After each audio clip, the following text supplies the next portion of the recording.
చూస్తున్నారు శ్రీకాకుళం జిల్లాలో దారుణం చోటు చేసుకుంది. ఒక వివాహిత మహిళ అనుమానాస్పద స్థితిలో మృతి చెందింది. అయితే దీనికి సంబంధించి పోలీసులు కేసు ఫైల్ చేశారు. అయితే ప్రజెంట్ మహిళ ఎవరైతే ఉన్నారో భవానీగా గుర్తించారు. భవానీ నిన్న రాత్రి తన తల్లితో వీడియో కాల్ మాట్లాడింది. ఉదయం లేచి చూస్తే తను ఒక సస్పిషియస్ వేలో చనిపోయినట్లు కూడా తెలుస్తుంది. అయితే భర్తే ఆవిడని చంపేసి ఉంటాడని భవానీ తల్లిదండ్రులు అనుమానం వ్యక్తపరుస్తున్నారు.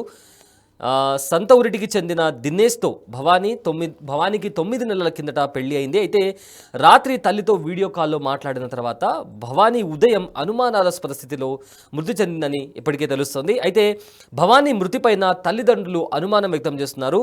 తమ కూతురిని భర్త దినేష్ హత్య చేశాడని తల్లిదండ్రులు ఆరోపిస్తున్నారు. అయితే ప్రజెంట్ దినేష్ను పోలీసులు అదుపులోకి తీసుకొని ఇన్వెస్టిగేషన్ చేస్తున్నారు. అయితే భవానీకి సంబంధించి వాళ్ళ కుటుంబ సభ్యులు ఏమంటున్నారో ఒకసారి విందాం. అమ్మాయి పేరు భవానీ అండి.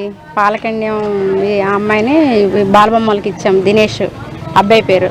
అబ్బాయి లైన్మెన్గా పనిచేస్తున్నాడు. సచివాలయం లైన్మెన్గా సంత ఊరిలోనే పనిచేస్తున్నారు. పెళ్ళి 8 నెలలు అయ్యింది. 2-3 నెలల వరకు బాగానే ఉన్నారు. అటు ఇటు తిరిగి బాగా సరదాగా ఉన్నారు. మరి ఆ అమ్మాయి అయితే ఎప్పుడు ఏది చెప్పలేదు 3 నెలలు 4 నెలల వరకు. తర్వాత ఏమో సరిగ్గా చూసుకోవట్లేదు. మెన్సెస్ అయినా ఇంటికి వాళ్ళ అమ్మలు ఇంటికి పంపించేస్తున్నారు మెన్సెస్ గట్ అయితే. అలాగా జరిగేది. ఆ అమ్మాయి కూడా మేము కూడా పోనీలే చిన్నపిల్లలు చూసుకొని చేసుకోయమ్మా పర్లేదు అని చెప్పాము. కానీ అలాగా జరిగే కొద్ది ఇంకా అలాగే ప్రతి మంత్ కూడా అలాగే చేసేదంట. కనీసం అన్నం పెట్టేది కాదంట, నీళ్ళు వేసేది కాదంట, ఏటి చేసేది కాదట. అలా ఆయన వచ్చినంత వరకు తన ఆకలితో అలాగ ఉండాల్సిందే ఇంటి దగ్గర. అలా ఆయన వచ్చి అన్నం పెట్టేవాడట. ఆవిడ మాత్రం డేట్ గట్ అయినా ఏం అన్నం పెట్టడం కానీ నీళ్ళు వేయడం కానీ ఏం చేసేది కాదట. ఈ మధ్యన మళ్ళీ మొన్న వాళ్ళ అమ్మగారి ఇంటికి వచ్చి ఇలాగా ఇడాకులు ఇచ్చేస్తున్నాను అన్నాడు అని చెప్పిందంట. వాళ్ళ అమ్మ ఏమో ఎందుకు ఇడాకులు ఇచ్చేస్తామని అడిగేసి మళ్ళీ వాళ్ళ అత్తారింటికి పంపించిన తర్వాత ఇక తెల్లవారుజామున ఆ అమ్మాయి శవంలా కనిపించింది మాకు. మరి ఏటి అనుమానం అంటే మరి ఎందుకు తనకి ఏమి చేయకుండా ఎంత బాధ లేకుండా ఎవరు చావు వరకు వెళ్ళరు కదా. ఇడాకులని ఎందుకు వచ్చింది ఆ మాట? తనకి ఏమి ఇబ్బంది పెట్టకపోతే ఇడాకులని మాట ఆడాడు. అదేంటనేది చెప్పమ్మనండి. తన పేక చుట్టూ రెడ్గా థ్రెడ్తో ఆడిసినట్టుగా పేక చుట్టూ ఎర్రగా ఉన్నాయి. పాలకన్య మా చెల్లిని ఇక్కడ సంతూరటి అబ్బాయికి ఇచ్చాం. దినేష్ అనే అబ్బాయికి పెళ్ళైన 2 మంత్స్కి కన్సీవ్ ప్రాబ్లం అని చెప్పేసి వాళ్ళ అత్తగారు వేధింపులు మొదలుపెట్టారు. అలాగే డేట్ అయిన సమయంలో కూడా ఫుడ్ పెట్టకుండా ఇంటికి పంపించేయడం ఇలా చేశారు. 5 మంత్స్ అయిన తర్వాత కొద్ది రోజులు బాగానే ఉన్నారు. తర్వాత ఇలాగే చిన్న గొడవల నుంచి మా ఇంటికి తీసుకురావడం జరిగింది. అయితే పొలం పోయింది, లేకపోతే 50 ఎకరాలు అమ్మేస్తున్నాం, లేకపోతే 50 సెంట్లు అమ్మేస్తున్నాను అని చెప్పేసి విడాకులు ఇచ్చేస్తున్నాను అని చెప్పేసి మా బావ ఇక్కడికి వచ్చాడు. ఆడపిల్లని మన ఇంట్లో ఉంచుకుంటాం ఏం చేస్తామని చెప్పేసి మళ్ళీ పెద్దలతో మాట్లాడి ఇక్కడ తీసుకొచ్చి పెట్టడం జరిగింది. తీసుకొచ్చిన 2 డేస్ అయ్యింది. నిన్న రాత్రి 10:30-11 ఆ టైం అప్పుడు మా అందరితో గ్రూప్ వీడియో కాల్ మాట్లాడింది. అంతా బాగానే ఉంది. తర్వాత మా చిన్న అన్నయ్యకి వాట్సాప్లో అన్నయ్య కావాలని మెసేజ్ చేసింది. అది మా అన్నయ్య నిద్రపోవడం వల్ల చెప్పడం చూడలేదు.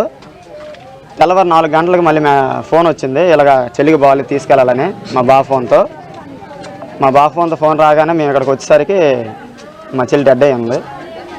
ఏమో ఇంకా ఆ తొందరలో ఎక్కించాలని అంబులెన్స్ వరకు తీసుకొచ్చేసరికి మొత్తం మనిషాకం కరగట్టేసి ఉంది. ఈ మెడపైన స్క్రాచర్స్ అన్నీ ఉన్నాయి సార్. ఇప్పుడు ఈ ఫస్ట్ నుండి మేము మ్యారేజ్ చేసిన నుంచి ఈ ప్రాబ్లమ్స్ అన్నీ చూసిన తర్వాత ఈ వేధింపుల నుంచి అంటే వాళ్ళ ఫ్యామిలీ మెంబర్సే చేసి ఉంటారని ఒక అనుమానం అనేది మాలో ఎదురయ్యింది. ఈరోజు తెల్లవారు వచ్చిన తర్వాత వీళ్ళ ఇంటికి వచ్చిన తర్వాత వాళ్ళు సమాధానం కూడా మాకేం చెప్పలేదు, ఇలా జరిగింది ఇలా అయ్యిందని. దాని గురించి మేము మీడియాను సంప్రదించడం జరిగింది. జేఆర్పురం సర్కిల్ పరిధిలో జీసీగడం పోలీస్ స్టేషన్లో సంత ఊరిటి గ్రామానికి చెందినటువంటి బాలబొమ్మ భవానీ అనే ఆమె తెల్లవారుజామున అనుమానాస్పదంగా మరణించడం జరిగింది. ఆమెకు సొంత గ్రామం పాలకన్య గ్రామం. తన తండ్రి అయినటువంటి దారబోయిన రాము ఇచ్చిన ఫిర్యాదు మేరకు అనుమానాస్పద మృతిగా కేసు నమోదు చేయడం జరిగింది. ఈమెకు సంతూరుడి గ్రామానికి చెందిన దినేష్కు 7/8/2024 సంవత్సరంలో వివాహమైనట్లు సదరు దినేష్ ఇక్కడ పంచాయతీలో లైన్మెన్గా పనిచేస్తున్నట్టు, సుమారు 9 నెలల వివాహ కాలంలో అన్యోన్యంగా ఉన్నట్లు, కొంతకాలం బట్టి ఏదో మనస్పర్ధలు వచ్చినట్టు ఆవిడ మార్నింగ్ వచ్చేటప్పటికి చనిపోయిందని చెప్పి ఆమె యొక్క బ్రదర్ అయిన నాగరాజుకి దినేష్ ఫోన్ చేయగా నాగరాజు వచ్చి అర్జున్కి ఫోన్ చేయగా అర్జున్ వచ్చి అంబులెన్స్ ఎక్కించే సమయంలో ఆమె చనిపోయి నిర్ధారించుకుని పిమ్మట తల్లిదండ్రులు వచ్చి ఆమె చూసి ఆమె మనపై అనుమానం ఉందని కంప్లైంట్ చేయడం జరిగింది. వివాహమై 7 సంవత్సరాల లోపు కాబట్టి ఎఫ్ఐఆర్ నమోదు చేసి తహసీల్దార్ గారి సమక్షంలో పంచనామా చేయడం జరుగుతుంది. అనంతరం పోస్ట్మార్టం పంపించిన పిదప మరణానికి సంబంధించిన కారణాలు తెలిసిన పిదప తదుపరి దర్యాప్తు అనేది మీకు తెలియజేయడం జరుగుతుంది. JR right. భవానీని చూడడానికి వచ్చిన తల్లిదండ్రులు, అంటే ఆవిడ చనిపోయిన తర్వాత తల్లిదండ్రులు వచ్చి చూస్తే ఆ మెడ భాగం దగ్గర ఎర్రగా ఉన్నట్లు కనిపించింది. ఏదైనా థ్రెడ్తో ఏదైనా గొంతును పిసికేశారా అనేలాగా కనిపించిందని కూడా భవానీ కుటుంబ సభ్యులు ఆరోపిస్తున్నారు. అదేవిధంగా పోలీసులు ప్రజెంట్ దీన్ని అనుమానాస్పద స్థితి మృతిగా దీన్ని కేసు ఫైల్ చేయడం జరిగింది. అండ్ ఆల్సో ఎవరైతే భర్త దినేష్ ఉన్నాడో దినేష్ని అదుపులోకి తీసుకొని విచారిస్తున్నారు. అయితే దీనికి సంబంధించిన మరింత సమాచారం మా ప్రతినిధి రాము ఫోన్లో అందిస్తారు. రైట్ రాము, భవానీ మృతిపై తల్లిదండ్రులు ఏమంటున్నారు, పోలీసులు ఏమంటున్నారు, అండ్ ఈ కేసుకు సంబంధించి ఉన్న అప్డేట్స్ ఏంటి? శ్రీకాకుళం జిల్లా ఇది సంతూరెడ్డి గ్రామం అయితే వర్మాన స్థితిలో ముచ్చింది. అయితే సంతూరెడ్డి పాలకండి సంతూరెడ్డి గ్రామానికి చెందిన భవానికి 9 నెలల క్రితం వివాహం అయింది. అయితే వివాహం చేసుకున్న తర్వాత కొద్ది రోజుల వరకు కూడా భవానీ దినేష్ ఇద్దరు కూడా బాగానే ఉన్నారు. అయితే కొద్ది రోజుల తర్వాత నుంచి కూడా భవానీని ఆయన కట్నం కోసం వేధిస్తున్నట్టు కూడా తల్లిదండ్రులు ఆరోపిస్తున్నారు. గత కొన్ని రోజులుగా ఇదే విధంగా వేధిస్తుండటంతో ఎవరైతే భవానీ ఉన్నారో భవానీ కూడా తల్లిదండ్రులు కూడా ఫిర్యాదు చేసినట్టు తెలుస్తుంది. అయితే అత్తమామలంతా కూడా ఇవన్నీ కూడా పెళ్ళైన తర్వాత చిన్నవన్నీ మాటమే వస్తుంటాయి కానీ ఎక్కడికక్కడ చదువుకోవాలంటే కూడా ఆవిడ కొంతవరకు చెబుతుంది. అయితే ఇదే నేపథ్యంలో దినేష్ అయితే కట్నం కోసం తరచుగా కూడా వేధిస్తున్నట్టు కూడా ఆవిడ తరచుగా చెప్పడం. నిన్న సాయంత్రం కూడా భవానీ తల్లిదండ్రులతో కూడా వీడియో కాల్లో మాట్లాడింది. నిన్న సాయంత్రం వరకు బాగానే ఉంది. అయితే ఉదయం అయ్యేసరికి తల్లిదండ్రులు అయితే భవానీ చూడడానికి వెళ్ళేసరికి ఆవిడ విగతగా పడి ఉంది.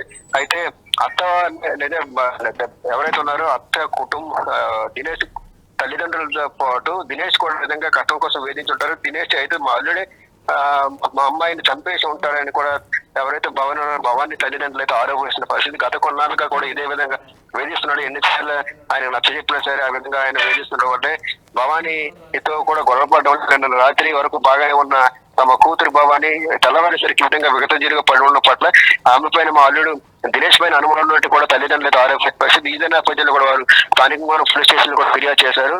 గత కొన్నాళ్ళు కూడా మా అల్లుడు దినేష్ ఈ విధంగా వేధిస్తున్నాడు. మొదట్లో నుంచి కూడా కట్నం కోసం వేధిస్తున్నాడు. ఎన్నిసార్లు నచ్చ చెప్పిస్తాం, ఇవ్వాల్సిందంతా చాలా వరకు ఇచ్చాము వస్తామని చెప్పినా సరే ఆయన వేధింపుల వల్ల లేకపోతే ఆయన చంపేసి ఉంటాడనేది కూడా వీళ్ళైతే అనుమానిస్తున్న పరిస్థితి. సయ్యద్ రైట్. థ్యాంక్ యూ రాము. అయితే శ్రీకాకుళం జిల్లాలో దారుణం చోటు చేసుకుంది. వివాహిత అనుమానాస్పద స్థితిలో మృతి చెందింది. అయితే సంతూరెడ్డికి చెందిన దినేష్తో భవానీకి 9 నెలల క్రితం అంటే 2024లో పెళ్లి జరిగింది. రాత్రి తల్లితో వీడియో కాల్ మాట్లాడిన తర్వాత భవానీ ఉదయం సస్పిషియస్ వేలో చనిపోయి కనిపించింది. దీంతో భవానీ మృతిపై తల్లిదండ్రులు అనుమానం వ్యక్తం చేస్తున్నారు. తమ కూతుర్ని భర్త దినేష్ చంపేసి ఉంటాడని కూడా తల్లిదండ్రులు ఆరోపణలు చేస్తున్నారు. అయితే దినేష్ని ఇప్పటికే పోలీసులు అదుపులోకి తీసుకొని ఇన్వెస్టిగేషన్ చేస్తున్నారు.